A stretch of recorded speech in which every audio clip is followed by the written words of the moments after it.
And so today we're going further together by digging deep. Dig deep. So I had this experience yesterday. I start working on the sermon like the beginning of the week. And I'm like alert for like signs and messages and all those things. But most often what happens is I get a download. I get a download early in the morning when you're still in between like kind of waking up but not fully awake, right? And so the download came through looking at going further together in another way, right? And I got curious about the word together, right? Because when we think about together, we think about collectively together. That's what we've been talking about all month. But when we dig deep, the together also is about together as ourselves, right? That all aspects of ourselves is together, is in the wholeness, right? And we can go further together when we know and we trust that we are together, right? Anyone ever said to you, you need to get your life together? Right? Yes, we do. We need to get our lives together, right? And the origin of the word together is to gather, to gather.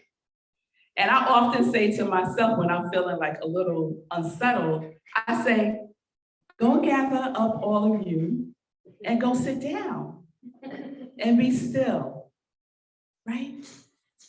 Go gather her up. There she is wandering around, right? Looking for the root. Go gather, right? Because when I'm in the wholeness, I can go further, right? I could use my knowingness, my navigating system to go further. So in the newsletter this month, I had shared a Mongolian proverb that said, if you want to build high, you must go deep. If you want to build high, you must go deep. So think about, really tall buildings, skyscrapers, right? The foundation has to be deep in order to hold that structure, right? So the higher up they want to build, the deeper they have to go. The same with us. The same with us. We want to go higher in consciousness.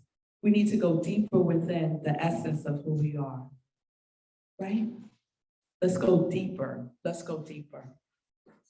It also made me think about, like, I used to love movies and cartoons about looking for treasure, right? And we used to play that when I was little, like treasure map, right? Or scavenger hunts. And you would get these clues and you would go looking for the treasure. And so when you think about digging for treasure or looking for treasure or wanting to find the treasure, is the treasure usually there where you can see it? No. Where's the treasure usually? It's hidden, it's buried, right? You got to do some work to bring it out to the surface, right? And usually, if you're digging for treasure and you have your shovel, it's usually not one shovel and there it is, right? Usually you see pictures of people deep in the hole, right? Mounds of dirt around them as they are looking for the treasure. So the same is for us. It's time to go beneath the surface. It's time to look beyond that which we see around ourselves and to go deeper, right? And when they dig for the treasure, are they using a spoon? No, it'll take forever. They're using a shovel. They're using their tools. They're using the right tools for the right job, right? And so we have our spiritual tools that we can use to dig deeper, right? So that we can go higher in consciousness, so that we can go further together. Yes?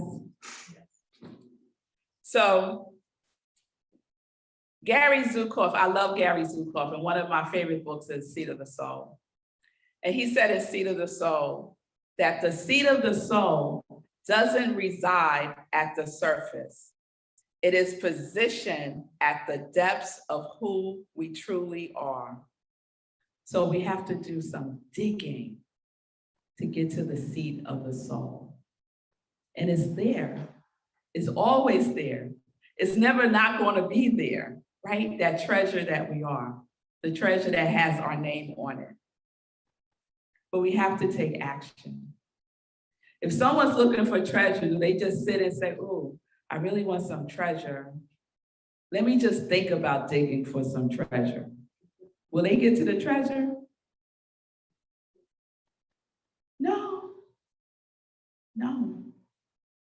So we have to be engaged, right? In the process of digging deeper, right? We have to participate in it. And it's a journey, right? We might hit some rocks that we have to remove, right?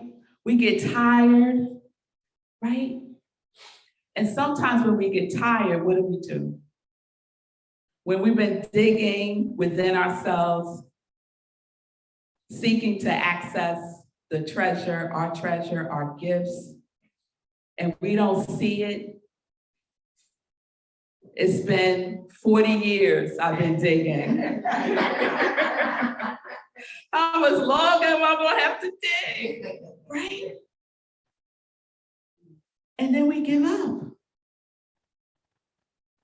We might turn back, right, to that which is comfortable and that which is familiar. But I want to encourage us today to keep moving forward. Because when we stop and we go back, sometimes we're this close to that treasure, right? One of my favorite stories in the Bible when I was little, because I was just fascinated with the whole prospect of this actually happening. And then I realized, oh, this is a story. Right? The story of Lot's wife. You know that story? So I'll just tell you quickly. So angels came and told Lot to take his wife and their two daughters and flee their city, Sodom, right? And at first Lot didn't want to go. And long story short, he winds up going, leaving with his wife and his two daughters. And the angels told them, go up into the mountains, leave this plain, right? Leave the valley and go up into the mountains and you'll be safe. But if you stay, you're going to burn with the city, right? And then the angel told them something really, really important. When you go, don't look back. Don't look back. And what did Lot's wife do? She looked back. And what happened to her? Yes, she turned into a pillar of salt. Now, as a child, I was very curious about this. Like, what does that look like, to turn into a pillar of salt? But we know the metaphysical meaning, right? The looking back is about the past. The looking back is about limiting thoughts and beliefs, right? That's what the pillar of salt represents. The crystallization of our limiting beliefs is the salt, right? So what she turned to was her limiting beliefs. She looked back. And because she looked back, because she gave up, because she was believing that which was not the truth, she couldn't move forward, right? And so that's what we do sometimes. We go back. We go back to that which is familiar. We go back to what we already know has kind of sort of been working. I could kind of sort of maybe do this a little longer. Maybe it's not that bad. You start to convince yourselves, right? I know I do. I just had the experience of this for myself, of going back, right? Of going back. I accepted a position a couple of months ago. Not this one, y'all.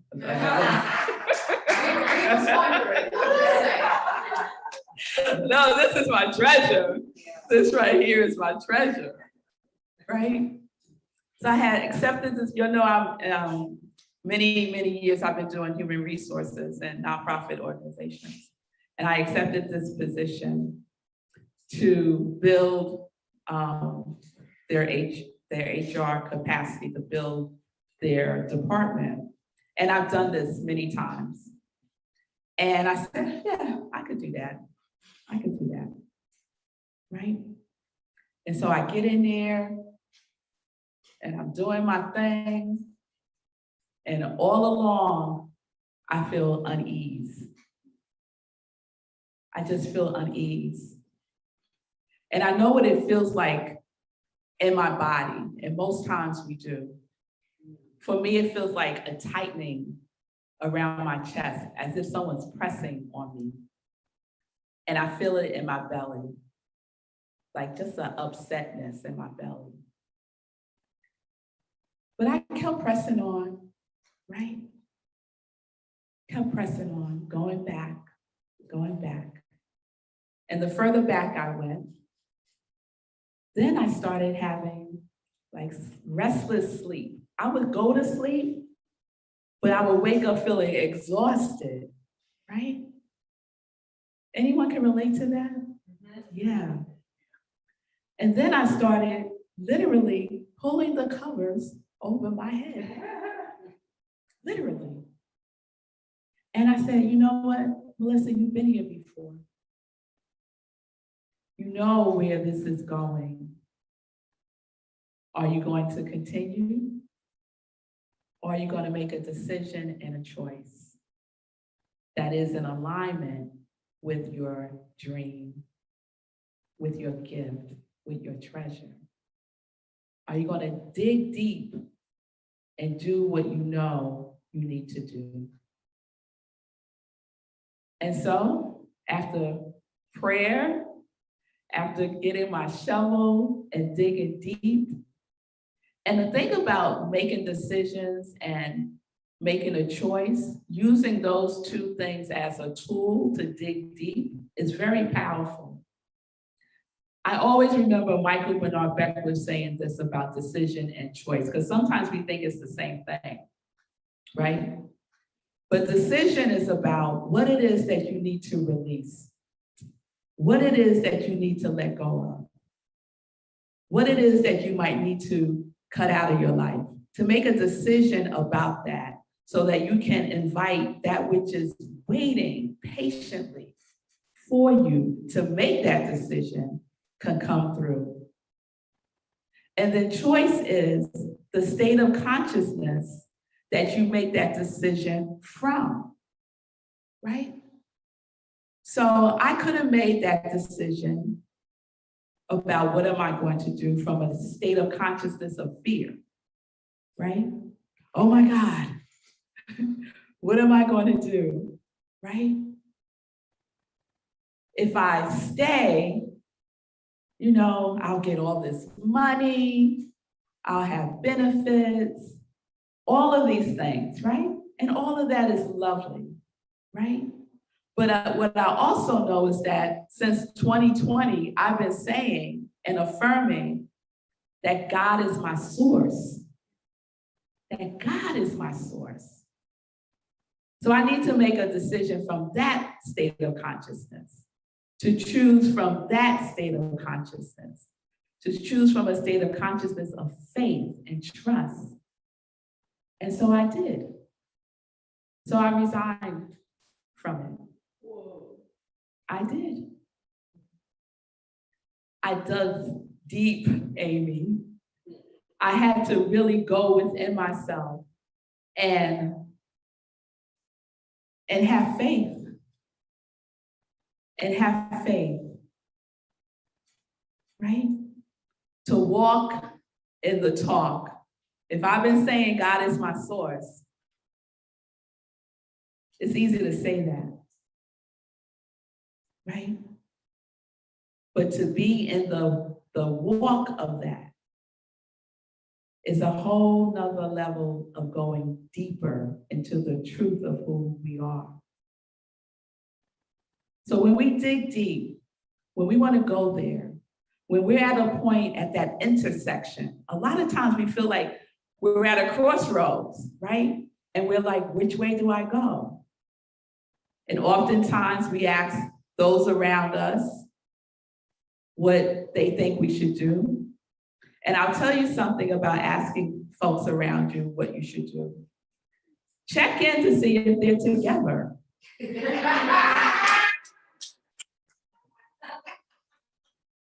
Right? Seek counsel from people who are together, right? Who are living their life in the wholeness and not in the pieces, right? And that takes discernment. That takes knowing your community, right? And then trust the answer that comes. I'm not one to do pros and cons anymore. I used to do that too, especially when I was dating. I don't do those lists anymore. I have a list that is totally about what brings me joy. And then when I'm making a decision about, is this something I should, and let me tell you, I did not do that with this job, okay? So it was a lesson learned for me.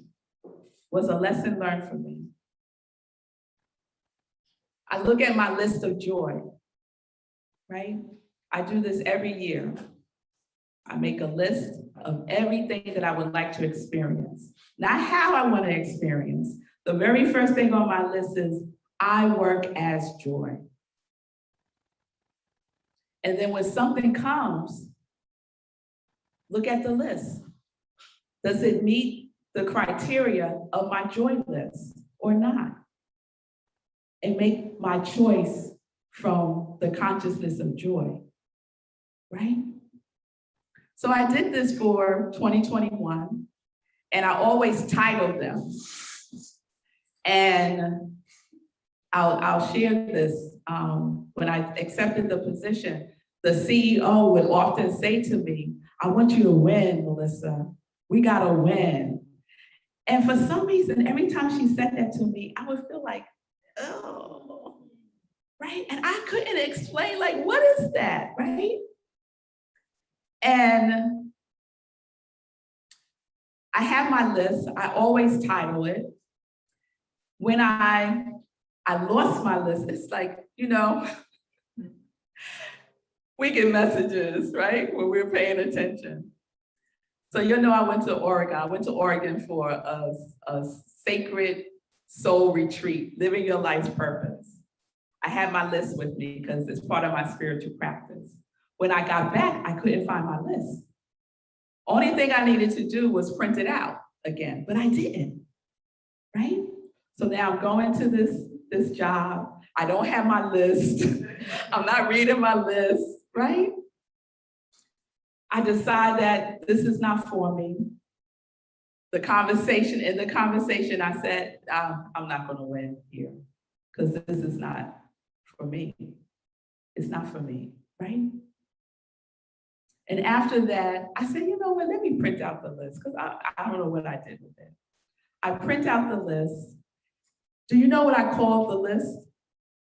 I called the list the year of winning.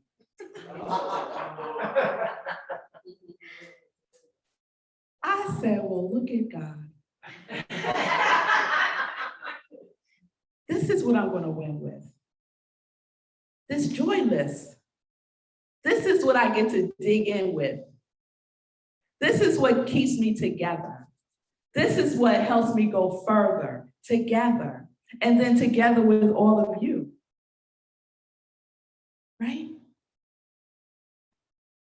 That's how we get to dig in. And I tell you, it was not an easy thing to do. And I'll tell you, it is what I needed to do for myself, for the seed of my soul, trusting that God is my source. You know what happened the next day? I got a new coaching client and I got a speaking engagement the very next day. Now, come on now. Come on now.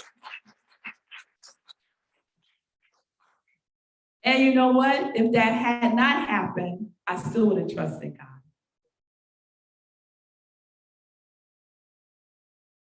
Yes? Yes, yes. So we're not Lot's wife. We're not looking back. We are moving forward to that mountaintop because we know the mountain represents our higher consciousness. It represents our higher consciousness. So we have an opportunity to use the tools of decision and choice as we dig in. We also have the opportunity to use the tools of acceptance, enjoyment, and enthusiasm. So I was led to, has anyone read this? Eckhart Tolle's A New Earth? Yeah, it was very popular, Awakening to Your Life's Purpose. So I was led to this last night. And I just want to share what he says about these three aspects. Acceptance. Acceptance means, for now, this is what the situation is. This moment requires me to do so. And so I do it willingly. Performing an action in the state of acceptance means you are at peace while you do it. I was not in acceptance. I did not feel peace. But at some point, I got to acceptance, right? I got to acceptance. And that peace, that subtle energy vibration is consciousness. And one of the ways in which it enters the world is through, what was our intention this morning, Janet? Surrender. Through surrender. Through surrendered action. One aspect of which is acceptance. So when we say we are going to surrender, we're in acceptance of what is. Don't ignore what is, right? If you can neither enjoy or bring acceptance to what you do, stop. Stop. So we dig with acceptance. Then we dig with enjoyment. Through enjoyment, you link into the universal creative power itself. When you make the present moment, instead of past and future, the focal point of your life, your ability to enjoy what you do, and with it, the quality of your life increases dramatically. Joy is the dynamic aspect of being. When the creative power of the universe becomes conscious of itself, it manifests as joy. I love that. I love that. So we could dig with enjoyment too. You don't have to suffer through the digging, y'all. Put that suffering shovel down. And then dig with enthusiasm. One of my favorite words is enthusiasm. And enthusiasm means one with the divine or to be possessed by God. Oh, I like that. Be possessed by the Spirit, right? Enthusiasm means there is a deep enjoyment in what you do, plus the added element of a goal or a vision that you work towards. When you add a vision to the enjoyment of what you do, the energy field or vibrational frequency changes. The only thing that changes is you. You have to change first. And then it just ripples out, right? You're meeting that vibration, right? We're not creating it, it already is. It already is. Some of us struggle and suffer because we think we got to create stuff. It's already created. We just align ourselves with the vibration of it. Tune into that, right? And that tuning in happens from within, not from the external, not from anyone else but you. It starts with you, right? So you're ready to dig in, to dig deep, to do what is yours to do. And we like to say that, I'm gonna do what's mine to do, but it's so true to make a decision about this is mine or this is not mine to do. And to make that decision from a state of consciousness where you are choosing to walk in faith, not by sight. Yes? Oh, yeah. So when we dig deep, we free ourselves. We free ourselves because we know that it is the truth of who we are. And what do we know about the truth? The truth sets you free. Guaranteed. So don't give up. Don't give up. Keep digging in every day. Every day. Dig in. Dig in. Because there is a treasure with your name on it. And so it is. So let's just go within. I was so inspired. I was sharing with Rhonda that I came across this song by Dietrich Haddon yesterday. And it's called My Soul Says Yes. And so I'm familiar with the traditional song, My Soul Says Yes. I grew up in that song when I was in the Pentecostal church. And I came upon Dietrich's version. So I don't know if you're familiar with Dietrich Haddon. He's in the same vibration as like Kirk Franklin with gospel music, right? He's like, kind of like hip hop gospel, kind of, And so he has a song called My Soul Says Yes. And these are the only lyrics in the song. It's about 2 minutes. My soul says yes. Yes to your will and your way. My soul says yes. Something within me, it agrees. My soul says yes. There's something within us that agrees, that is in agreement. So we go within. And so I was inspired by Ernest Holmes and by that song. And so I want to share this spiritual mind treatment.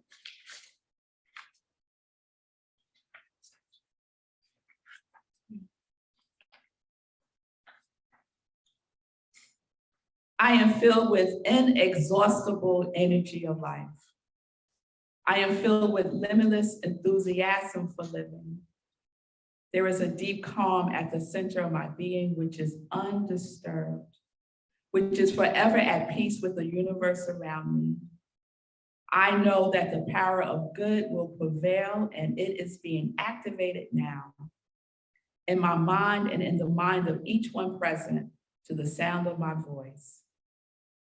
There is a divine pattern of freedom, protection, and cooperation for all of us.